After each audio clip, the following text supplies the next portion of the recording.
दोस्तों नमस्कार। मैं डॉक्टर लालजी प्रसाद सिंह पुनः आपके सामने एक नए वीडियो के साथ उपस्थित हुआ हूँ। आज का मेरा विषय है कि जब मैं बनारस हिंदू यूनिवर्सिटी से पढ़कर पटना आया तो मैंने यहाँ की साहित्यिक गतिविधियों को देखा तो यही पाया कि जो भी कथाकार हैं, साहित्यकार हैं, कवि हैं, बंद कमरों में जुटकर मीटिंग करते हैं, कहानी पाठ करते हैं, कविता पाठ करते हैं और अखबारों में छपती हैं बातें कि यहाँ मीटिंग हुई, यहाँ पर अमुक चर्चा हुई, लेकिन उन लेखकों को समाज में उपस्थित हुए नहीं देखा जा सकता है। तो मुझे इन सब चीज़ों से वितृष्णा हुई कि जब ज्ञान हुआ है तो उसको समाज में क्यों नहीं बांटना। हमारे सामने एक से एक बड़े उदाहरण हैं, शताब्दियों पहले के उदाहरण हैं। जब भगवान महावीर को ज्ञान हुआ, जंगलों में गए, तप किए, तपस्या किए और ज्ञान हुआ तो समाज में ज्ञान को बांटने आए, लोगों को जागरूक करने आए, लोगों का दुख दर्द समझने के लिए आए। और उसी तरह से भगवान बुद्ध को जब ज्ञान हुआ, जो कि राजपाट छोड़ करके तपस्या करने निकल गए थे, घूमते हुए बोध गया तक पहुँचे, बोधि वृक्ष के पास ज्ञान हुआ और जब ज्ञान हो गया तो वहीं भगवान बुद्ध समाज में लौट करके आते हैं और समाज को जागरूकता देते हैं, दुखों से उबरने का उपाय बताते हैं, मुक्ति का रास्ता बतलाते हैं, घूम करके अपना ज्ञान बांटते हैं। तो मेरे सामने ऐसा उदाहरण रहा, मुझे भी थोड़ा बहुत साहित्य का ज्ञान महसूस हुआ। तो मैंने सोचा कि उन महापुरुषों की राह पर क्यों न चला जाए। बंद कमरे के साहित्यकार, बंद कमरे के कलाकार, तो इस तरह के लोगों से हमको एक बहुत दूरी रही। कभी कभी कुछ लोगों ने मुझे समझा बुझा करके वैसी गोष्ठियों में ले जाने का भी काम किया, लेकिन मैं जब जिस गोष्ठी में 2-4 गोष्ठियों में अब तक गया हूँ, मुझे हर गोष्ठी में जानबूझकर अपमानित किया गया, जिसके कारण मुझे इस तरह की गोष्ठियों से, बंद कमरे की मीटिंग से, बंद कमरे की कथा कहानी, कविता से, गीत गौने से मुझे सख्त वितृष्णा हो गई कि नहीं, वैसा नहीं जाना है। जो भी थोड़ा बहुत ज्ञान है तो समाज में लौटना है। और उसी का कारण है कि मैं अपनी किताबों के साथ गरीब गुरबों के बीच, झुग्गी झोपड़ियों में, किसान मजदूरों के बीच, उनके बच्चों के पास मैं जाता हूँ। पिछले एपिसोड में भी मैंने बताया है कि किस तरह मैं छात्र छात्राओं को, निर्धन बच्चों को उत्प्रेरित करता हूँ, जगाता हूँ और उनमें जागरूकता भरता हूँ। वो भी उठ खड़े होते हैं आगे बढ़ने के लिए। ऐसा मैं समाज बना रहा हूँ। और इसी क्रम में मुझे देखने में आया, मुंबई की घटना से मैं बहुत विचलित हूँ। करीब उतने दिनों से मैं कुछ नहीं लिख पा रहा कि साहित्यकारों के, ये कलाकारों के साथ ये क्या हो रहा है। आपको मैं बतला दूँ कि एक ऐसा कलाकार सुशांत सिंह राजपूत, जो भारत में ही नहीं विश्व में अपना स्थान बना सकता था, लेकिन कुछ ऐसे लोग हैं जो लोग अपना ग्रुप चलाते हैं और दूसरा कोई बढ़ रहा होता है तो उसको कुचलते हैं। उस तरह की स्थिति उसके सामने भी या तो की गई, जिसके चलते वो आत्महत्या करने पर विवश हुआ, या लोगों ने मरवा डाला। तो इस तरह की स्थिति देखने में आती है। तो उतना ही नहीं है, अभी भी बहुत सारे बिहारी कलाकार या अन्य जगहों के कलाकार मुंबई में रहते हैं और ऐसे उपेक्षित हो रहे हैं जैसे हम लोग उनका आज नाम भी भूल गए हैं। एक से एक टैलेंटेड लोग। पटना में आकर मैं ये सब बातें इसलिए कह रहा हूँ कि मैं भी जब BHU से पढ़ करके यहाँ आया राजनीति शास्त्र से और रचनाएँ लिखने लगा, छपवाने लगा, तो लोगों द्वारा काफ़ी अपमानित किया गया। इसी से मैं महसूस करता हूँ कि अपमान होने पर कैसी मनोस्थिति बनती है। उस मनोस्थिति से उबारा हमारे परिवार के लोगों ने, हमारे नज़दीकी मित्रों ने। उन परिस्थितियों से उबरने के बाद मेरे अंदर बहुत मजबूती आई कि मुझे इस तरह की परिस्थितियों से दबाव में न आकर के अपने को और आगे ले जाना है। इस तरह से मैं दूर दूर की यात्राएँ करने लगा।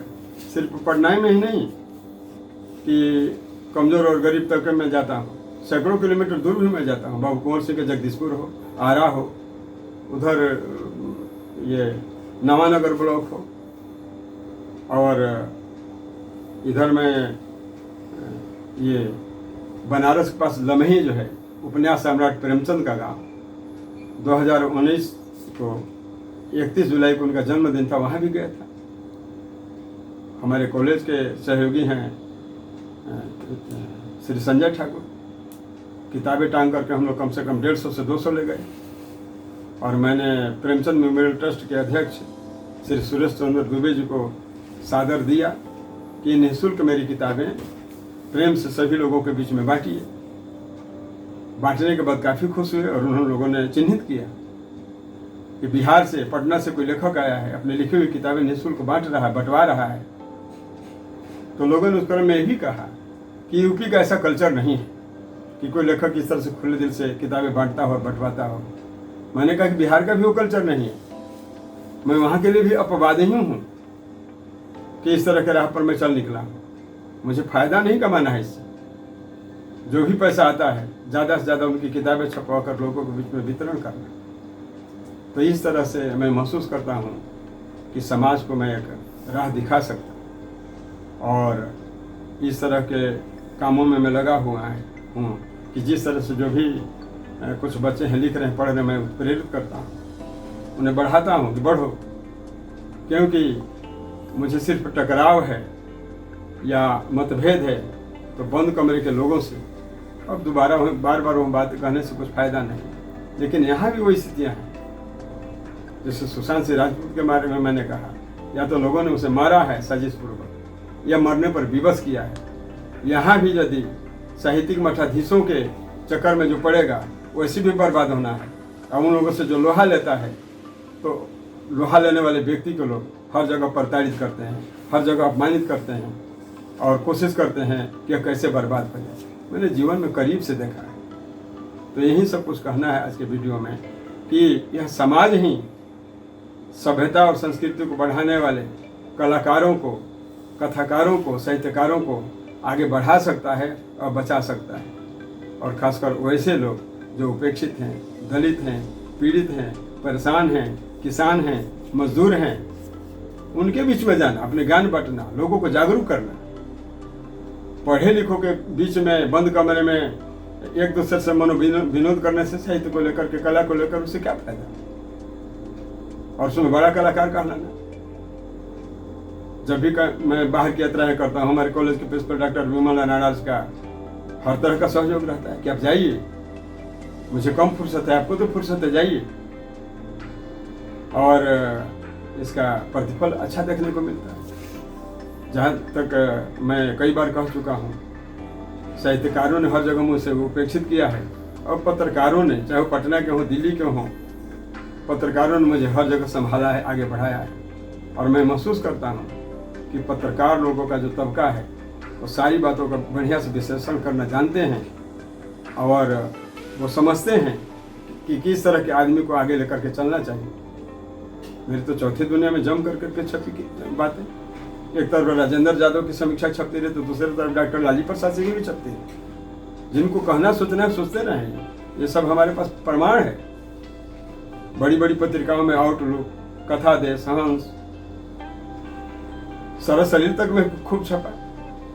एक सिटी तिवारी हैं, दिल्ली प्रेस में काम करते थे, उन्होंने पुस्तक मेले में आकर के मेरा लाइक किया, लिखा कि लीक से हटकर कौन राइटर काम कर रहा है। मेरे विकास को देखते हुए, जनता के बीच में मेरी लोकप्रियता को देखते हुए कुछ लोग ऐसे भी मिले जो प्रायोजित कार्यक्रम के तहत, एक साजिश के तहत मेरे साथ गद्दारी करते हुए वैसी वैसी गोष्ठियों में किसी तरह का सुन करके ले गए और मुझे अपमानित कराया। और यह ऐसा मेरे साथ 4-5 बार हो चुका है। उसमें लोग बदलते गए लेकिन मकसद एक ही था कि इसको बेइज्जत कराना है। इसलिए मेरे अंदर बहुत दृढ़ता आई, किसी भी रूप से मुझे उन लोगों के बीच में नहीं जाना है। और उन लोगों की उनकी गद्दारी के बारे में भी मैंने लिखा है।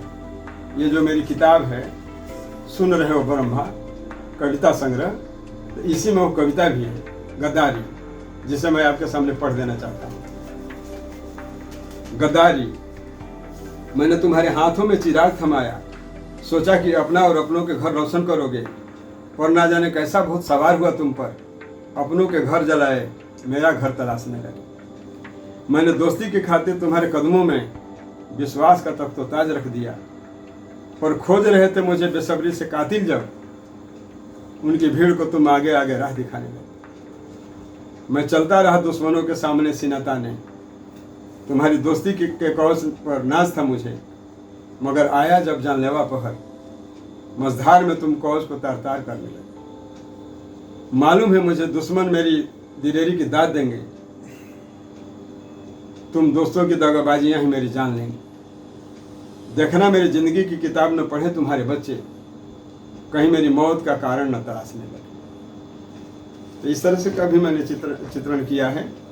जैसा मेरे साथ बीतता है मैं आम जनता के बीच में इसको शेयर करता हूँ और मेरा कारवां आगे बढ़ता जाता है।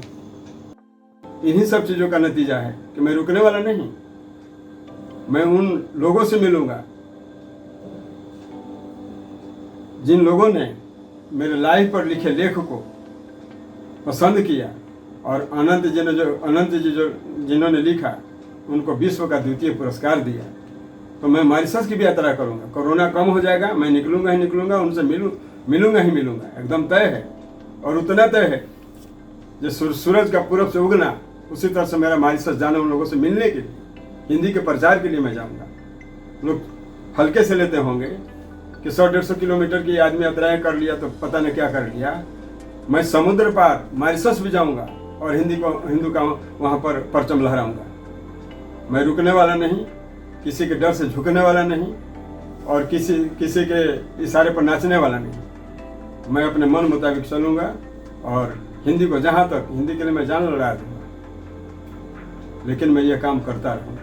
मैं इसलिए भी मॉरिशस जाना चाहता हूँ क्योंकि मेरे मित्र श्री लोचन विदेशी वहाँ रहते हैं। वे बनारस यूनिवर्सिटी में पढ़ने के लिए आए थे मॉरिशस से, और मैं बिहार के देहात से वहाँ पढ़ने के लिए गया था। तो एक क्लास में रहने के चलते हम दोनों में मित्रता हो गई थी। तो इस तरह से आज के एपिसोड में, वीडियो में मुझे यही आपसे कहना था कि समाज को चाहिए कि मेरे जैसे कलाकारों और कथाकारों को या साहित्य सेवियों को बचाए और बढ़ाए। इतना ही कह करके मैं आपसे विदा लेता हूँ। फिर कभी अगले वीडियो में मिलूँगा। धन्यवाद।